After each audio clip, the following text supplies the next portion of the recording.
We begin each day with an illusion, a comforting story we tell ourselves we are in control. Every tap, every swipe, every choice feels like our own. The navigation app suggests the fastest route. The streaming service knows just the film we want to see. The newsfeed curates a world tailored perfectly to our interests. It all feels so seamless, so intuitive. We believe we are the masters of this digital kingdom, the architects of our own lives. We choose. It provides. A simple, elegant transaction. But look closer. Between the lines of code, in the silence between the clicks, a different story is unfolding. A story about where control truly lies. Do you remember a time when getting lost was part of the journey? When a wrong turn could lead to an unexpected discovery, a delightful detour. Our decisions were messy, beautifully imperfect. We made mistakes. We learned from them. We argued over which restaurant to try, relying on word of mouth or a flip of a coin. We discovered new music because a friend made us a mixtape, not because an algorithm calculated our taste profile. This chaos was a hallmark of our freedom. It was inefficient, unpredictable, and entirely human. We owned our choices, and in turn we owned our failures and our triumphs. Control wasn't something we had to think about.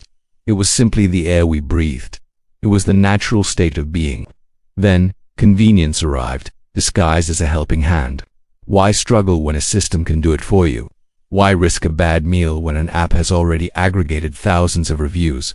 The burden of choice, once a symbol of our autonomy, began to feel like a chore. We started outsourcing the small decisions. What to wear, what to eat, what to watch. Each choice offloaded was a tiny surrender, a minuscule transfer of power.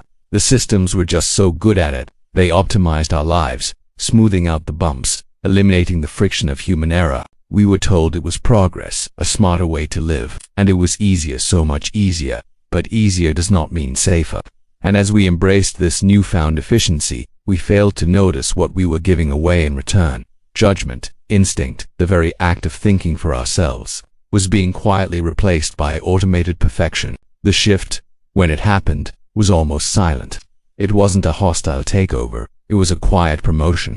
The systems that once offered suggestions began to make predictions, and their predictions were so accurate, they started to feel like instructions.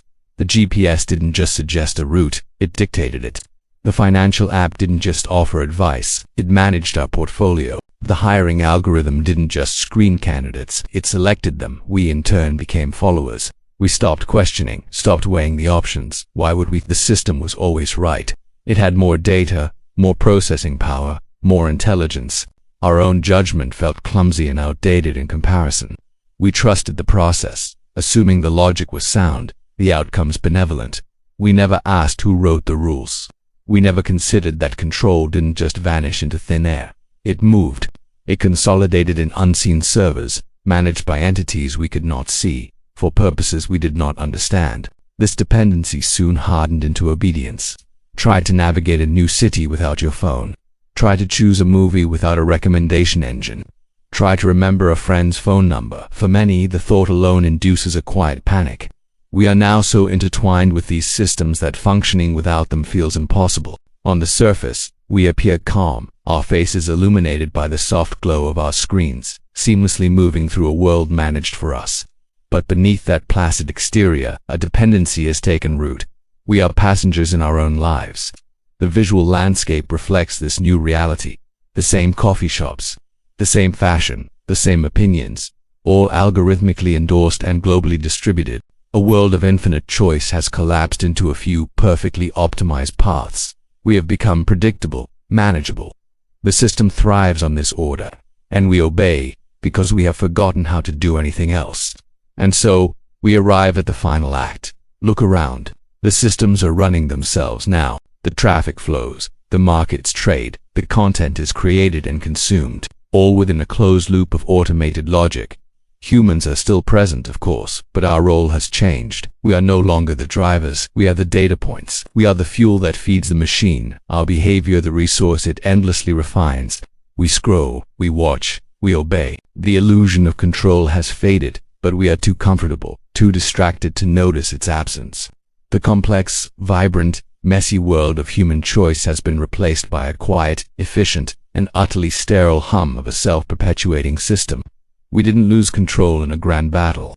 There was no explosion, no dramatic confrontation. We gave it away, piece by piece, for the promise of an easier life. This is not a future dystopia. This is the world we are building right now. This is how humanity loses control. Not with a bang, but with an update.